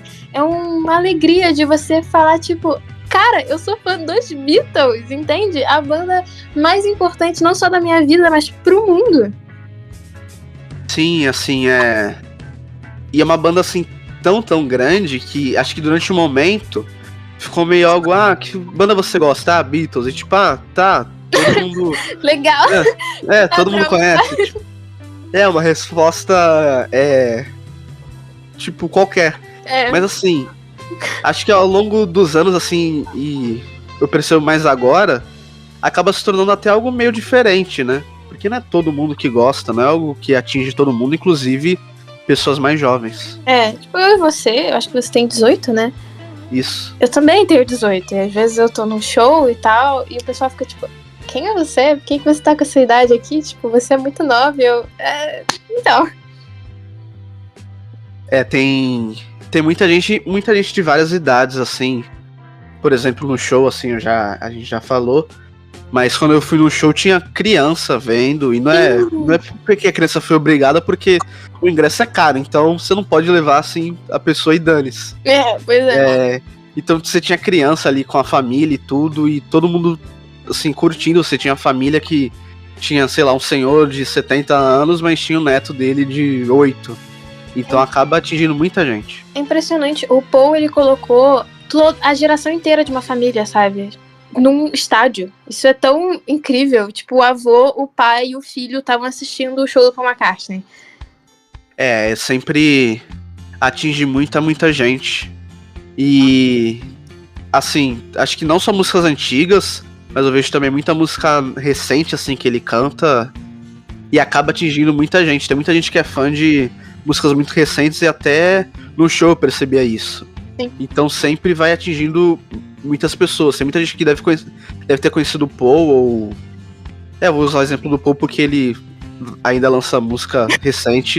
Apesar que tem os Beatles que lançaram Now and Then, né? Então deve ter muita gente que acabou se tornando fã por novos lançamentos e nem músicas assim antigas. Sim. Na época do Anthology, tipo, teve pessoas que viraram fã dos Beatles por causa de Freeze a Bird Be Your Love, tipo... Cara, como assim os Beatles estão lançando música nos anos 90? Tipo, eles não acabaram há 30 anos? Como assim? Era muito... Também, acho que na época já deve ter sido muito diferente os Beatles terem lançado música na década de 90. Sim. Imagine agora. E tem muita gente que, assim, não vai saber quando lançou Now and Then, que os Beatles lançaram música na década de 90. Sim. E acho que isso pode ter gerado curiosidade e a pessoa começado ouvir a banda mais. Talvez, sei lá, daqui a... Ah, pode falar. Ai, desculpa. É que eu lembro de, por exemplo, escutar o Anthology, tem 3, né? Tipo, tem um que tem o Freeza Blush, tá, legal. Aí tem o 2 que não tem nada. Aí vem o 3 que tem o Real Love. Eu ficava, gente, cadê a música, tipo, do meio, assim, não tem? Como assim? Agora lançou, né? Exatamente. E assim, acho que teria sido bom se, quando lançaram Now and Then, lançassem Free as a Bird e Real Love com essa nova tecnologia. Porque são duas músicas que eu adoro também. Real Love eu já acho um clássico, apesar que já foi lançada há um bom tempo, mas assim, eu já acho um clássico, acho que ela é muito boa, e Free as a Bird também. Só que você vê Real Love e assim, a voz do John, ela é bem... Tem muito assim, não ruído, mas assim, é difícil de você ouvir ela tão bem quanto Now and Then. Então, acho que seria perfeito se eles tivessem lançado as 3 com essa tecnologia que também é do Peter Jackson. É porque na época, né, que eles lançaram essas músicas, tipo, a tecnologia pra fazer a voz dele ficar limpa era daquele jeito, sabe? E hoje em dia não é mais assim. Então, tipo, podia, sabe? Seria muito legal se eles relançassem. Eu acho que se relançassem todos os Anthologies ia ser muito bom. Tipo, tem o Spire of the Danger no primeiro, né? E, tipo, a voz dos Beatles naquela gravação, não é que tá impossível de escutar, mas tá, né? Não tá muito boa. Tipo, eles poderiam relançar e deixar a voz deles tão limpinha, sabe? Ia ser tão legal. Seria muito bom e tem muito show que tá sendo resgatado, tem muito outros takes que o áudio não é tão bom assim, mas acaba tendo aí. Acho que talvez um dia seria muito bom se o Peter Jackson junto com os Beatles lançassem algum produto que assim, é só músicas, que a qualidade era gravada, sei lá, numa latinha, mas agora a qualidade está perfeita. Seria muito bom se eles lançassem algum produto do tipo. Cara, ia ser perfeito, assim. Eu acho que eles guardam muita coisa pra ser lançada, tipo, no momento certo, sabe? Eu, particularmente, eu não gostei tanto de Now and Then ter sido lançado no momento que foi, porque, tipo, eles lançaram uma coisa, na semana seguinte a Taylor Swift lançou outra. Então, gente, tipo, acho que não tem nem como competir, né? Mas, por exemplo, eu tinha ouvido falar que o Please Please Me ia ter um Super Deluxe. E eu fiquei, meu Deus, é agora que vai vir. E não veio. Aí o que veio? Veio o Red, que é tão bom quanto, mas tipo, não é o Please Please Me, sabe? E até eu formulei uma teoria na minha cabeça que é bem capaz de terem planejado o Please Please Me para ser lançado ou em 2022, né, quando o álbum fez 60 anos, ou em 2023, mas as músicas que tinham dava pra, tipo, fazer o Red logo, lançar junto com o Now and Then e o Blue. Não teve assim... Eu acho que não teve muita... Não sei se um planejamento tão bom. Acho que até porque eu via que o Paul McCartney ele tava muito, muito animado em lançar aquilo. Então ele sempre dava entrevista falando, a gente conseguiu recuperar a voz do John, não sei o quê. Então acho que ele acelerou assim, vamos lançar esse ano já, vamos. Pra ele poder ouvir assim, sabe? Porque ele queria lançar muito aquilo. Então acho que foi assim, acho que ele pressionou um pouco. Ele também tava em turnê, né? Então talvez tenha alavancado um pouquinho as coisas, mas tipo, eu acho que eu gostaria de ter esperado um pouquinho mais pra lançar Now and Then. Tipo, não que eu não tenha gostado, óbvio isso, mas não sei se foi o melhor momento, assim. Não que tenha estragado a minha experiência ou algo do tipo, mas poderia ter sido um pouquinho mais tarde. Tipo, nem o Ringo, ele sabia quando ia ser lançada, sabe? O jeito que o Paul tava empolgado, tipo, meu Deus, a gente vai lançar a música nova dos Beatles. O Ringo tava tipo, tá, e quando é que vai ser isso? Nem ele tinha recebido essa informação ainda. Isso que uma semana antes de lançarem. Foi um lançamento assim, meio... Não às pressas, porque tem o videoclipe também, assim, e não é um videoclipe que você vai editar ele em uma semana. Então, assim, tinha um planejamento, mas acho que foi muito rápido para as pessoas poderem verem, assim, que acho que era algo que estava muito tempo já guardado ali, há mais de 20 anos, quase 30 anos. É muito incrível a gente, tipo, ver que o Paul, que assim, o Ringo também, né, mas o Paul que estava mais envolvido com o projeto, tipo, esperou 30 anos pra tecnologia melhorar e ter a possibilidade de lançar Now and Then.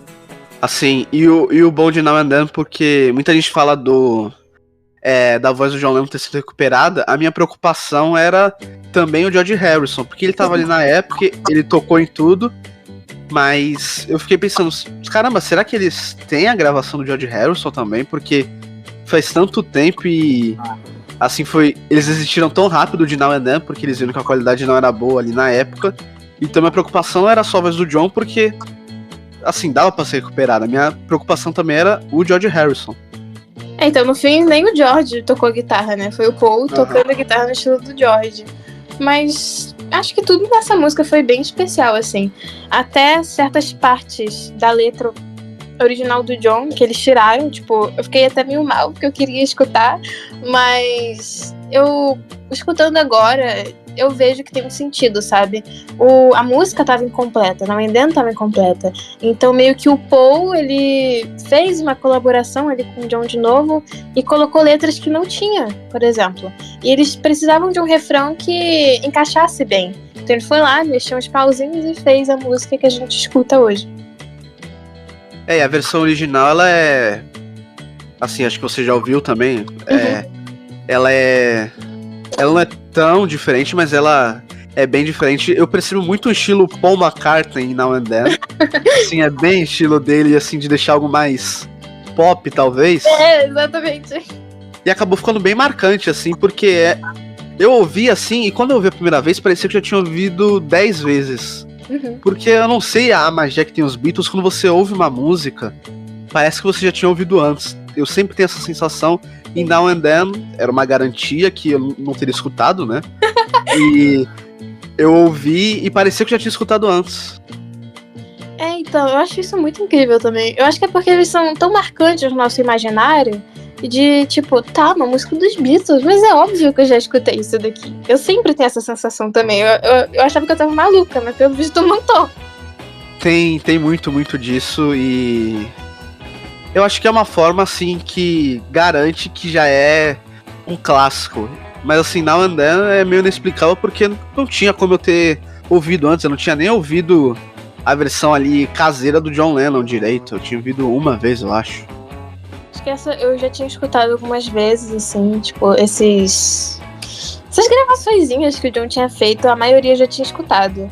Aí eu nem lembrava de Now and Then direito. Eu fui relembrar de Now and Then Porque o Paul, né, ele tinha dito em maio que os Beatles, eles iam lançar música nova. Tipo, quer dizer, ele não disse que os Beatles iam lançar música nova, mas estava vindo alguma coisa por aí e tinha a ver com os Beatles. E todo mundo já ficou, meu Deus, finalmente Now and Then tá vindo aí e a gente vai escutar. E ele nem tinha citado o nome da música. Quando teve aquela fita que todos os Beatles compartilharam no Instagram, o perfil oficial dos Beatles também compartilhou, o pessoal já tipo, Now and Then, é Now and Then, não tem como ser outra música. Realmente não tinha opção além de Now and Then, pelo menos até o momento, né? Se tiver alguma coisa, acho que o Paul gostaria de pelo menos fazer uma entre ele e o John Lennon, já que daria pra fazer entre os 4 Beatles. Assim, o Paul, ele já disse que não vai ter outra música dos Beatles, essa é a última. E eu acho que esse é realmente o desejo dele, tipo, ele não quer mais música dos Beatles, essa tem que ser a última.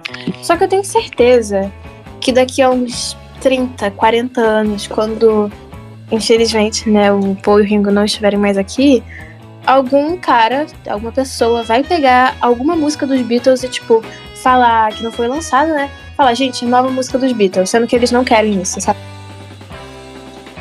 Eu acho que seria algo bem... Seria diferente, mas muito desrespeitoso, porque como você falou, eles não querem isso. É invasivo. É extremamente invasivo. E assim, já tem um pouco disso, mas é mais de Paul McCartney cantando Imagine, John Lennon cantando não sei o que. E acho que até o Paul falou que ele já ouviu e tipo, tá. Sabe? Não faz nenhuma diferença porque ele sabe que não é ele cantando, é um robozinho ali. Então, acho que no futuro vão usar cada vez mais isso, acho que não de maneira oficial. Acho que a Apple, no caso a Apple Beatles, né? Repetindo novamente, nunca lançaria algo desse tipo. Mas assim, o público ali, não sei. Acho que enquanto os filhos deles estiverem vivos, por exemplo, isso não acontece. Porque, tipo assim, eles sabem até o limite onde podem usufruir da voz dos pais deles e tal. Mas eu vejo muito isso acontecendo com os Beatles, assim, de pessoas muito mercenárias pegando coisas deles de forma, de novo, completamente invasiva, lançando sem mais nem menos, pegando coisa pessoal do Paul e vazando sem a autorização da família dele, como já tentaram fazer com o John Lennon, né, depois que ele morreu. Uhum. Então, não me surpreenderia se isso acontecesse, sabe? Mas seria muito triste. Seria meio que... Meio não, mas assim, seria algo totalmente forçado pra gerar algum tipo de conteúdo ali em cima da banda, né? Então agora eu vou pras últimas perguntas. Que são mais simples, mas você pode falar o tempo que você achar necessário. Ok. A primeira pergunta eu fiz no último episódio, eu vou fazer nessa também. Se tem algum momento da banda, a gente já falou de vários aqui, né? Mas se tem algum momento da banda que você gostaria de estar presente, pode ser um show, pode ser uma gravação de alguma música, algum álbum, algum evento qualquer da banda. Cara, eu acho que eu gostaria muito de estar presente neles no Cavern Club, tipo, vendo a banda surgir, sabe? Mas o Rooftop Concert também é fantástico. Eu acho que eu estaria mais no Rooftop, que era o último, e também porque, tipo assim, eu tenho um pouquinho de claustrofobia, não gostaria de estar no Cavern Club, não. Eu já falei um pouco disso, mas eu vou falar novamente. É sobre seus desenhos que você faz.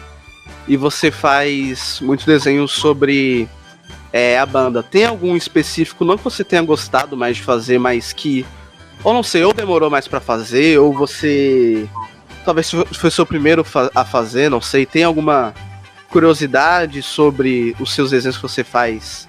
Pode ser relacionado a Beatles ou não também. Ai, eu não sei dizer assim, curiosidade, porque é uma coisa muito cotidiana pra mim, né? Mas assim, um que eu gostei muito de fazer foi o de Now and Then, porque eu, tipo, fiz ele e no dia que lançou o clipe, eu tava muito emocionada e eufórica com isso, então já logo lancei. E foi meio triste, na verdade, depois as pessoas dizendo que postaram sem créditos em tal lugar, mas pelo menos eu fiquei feliz que as pessoas viram, tipo, teve essa repercussão em algumas páginas dos Beatles, que foi muito legal. Mas, assim, curiosidade, eu não sei, porque pra mim todos os desenhos eles são bem, tipo, Não tem um super macete que eu use neles e que é um segredo pra desenhar os Beatles, sabe? Eu desenho eles porque eu amo eles.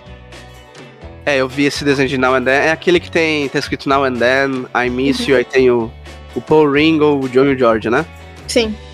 Eu vi e viralizou, assim, bem entre os fãs da banda. Acho que até no Twitter, assim, viralizou. E eu acho que eu vi você também postou lá. Tipo, eu vi até que me falaram depois que a página oficial dos Beatles curtiu esse desenho, mas não tinha sido eu que tinha postado. Mas pelo menos eles viram, né? Exatamente. Falando sobre, a gente já falou de álbum, você falou que o Sgt. Pepper's é o seu favorito, né? Uhum. Tem alguma desse álbum que você gosta mais, ou você escuta mais, não sei? Acho que a minha favorita desse álbum, eu diria que é Day in the Life. Tipo, definitivamente é a obra-prima do álbum, é a Day in the Life, não tem outra pra mim. E tem alguma que você prefere dos Beatles? Porque essa é bem difícil, se você não tiver uma resposta, tudo bem. Tipo, música favorita deles? Que você mais gosta. Definitivamente All You Need Is Love, porque é uma música muito importante pra mim e que é tipo, eu escuto sempre que eu vou fazer alguma coisa super importante, sabe? Antes de uma prova eu escuto a música pra me acalmar, antes de fazer alguma coisa que eu tenho muito medo, eu escuto essa música, porque em vários momentos, assim, eu tava meio mal, meio triste, eu escutava ela e meu humor, ele melhorava instantaneamente, sabe? É uma música que, nossa, eu adoro, e é uma das músicas que tem muito cover também, então tem muita versão dela e é muito fácil de se ouvir assim, em qualquer lugar. Inclusive a frase, né? All You Need Is Love. Exatamente. Você falou que o Paul McCartney é o seu Beatle favorito. Inclusive, quando eu tava aqui no Discord, eu fui escrever seu nome, eu falei, será que eu mandei pra pessoa certa? Aí eu fui ver a foto, era o Paul McCartney. Eu falei, não tem, acho como ser outra pessoa. Você falou que ele é seu favorito, assim... Tem alguma coisa, assim... a mais sobre ele que te faz mais ele ser seu favorito, ou não sei, ou ele já não foi e ele se tornou, sabe? Cara, então, esse lance do Paul ser meu Beatle favorito, eu demorei muito tempo pra perceber. Porque quando eu comecei a virar fã dos Beatles, eu falei, ok, os meus favoritos são o Paul e o Ringo. Porque, sei lá, eu gosto muito deles, é o Paul e o Ringo. Que, tipo, eu não escutava tanta coisa sobre o George, e o John Lennon, a gente sabe, né? Tipo, ele tem uma relação com fake news que a galera gosta muito de compartilhar, e que por causa disso eu acreditava, e tipo, falava, nossa, não gosto do John Lennon. Só que aí depois eu comecei a escutar mais os Beatles e me interessar mais sobre a história deles, aí virou o Paul e o George. Até aí tudo bem, tal. Depois de um tempo virou o Paul e o John. E aí eu falei, cara, tem alguma coisa muito estranha aqui, porque eu não consigo decidir meu Beatle favorito, mas o Paul, ele sempre tá entre os meus Beatles favoritos, então é óbvio que é ele, não tem outro, sabe? E assim eu meio que defini, ele é meu Beatle favorito. Mas tipo, de ter um diferencial, eu não sei dizer. Eu acho que por aquele negócio dele ter me chamado mais atenção naquele momento foi tipo... o que fez eu gostar muito dele, sabe? Ele me chama muita atenção, ele é uma pessoa de muita atitude e as músicas dele realmente são muito boas, então por que não? No início, assim, quando você é fã, sempre tem você sempre imagina que os quatro são parecidos, e você falou isso é do Paul dele se diferenciar. Pra mim ele se diferenciou nem pelo rosto dele, porque quando eu via os quatro juntos, ele era o único canhoto. Eu falava, esse eu já sei quem é. E aí eu comecei a gostar dele por ele ser canhoto e eu também tocar como canhoto. Eu falei, caramba, esse cara, eu sou fã. Eu comecei a virar fã dele também por um motivo assim de eu começar a reconhecer ele comparado aos outros também. Sim. Tipo, eu comecei a ver muita coisa sobre ele, né? Tipo, as minhas músicas favoritas dos Beatles eram sempre dele. A minha primeira música favorita dos Beatles, como eu disse, foi Eleanor Rigby, e depois virou o Darling. Tipo, ele sempre tava ali, sabe? Então, ele é um cara bem... Assim, os quatro, eles são bem marcantes, assim, em tudo ali, nos Beatles ou pós-Beatles. É sempre bom saber ali sobre eles.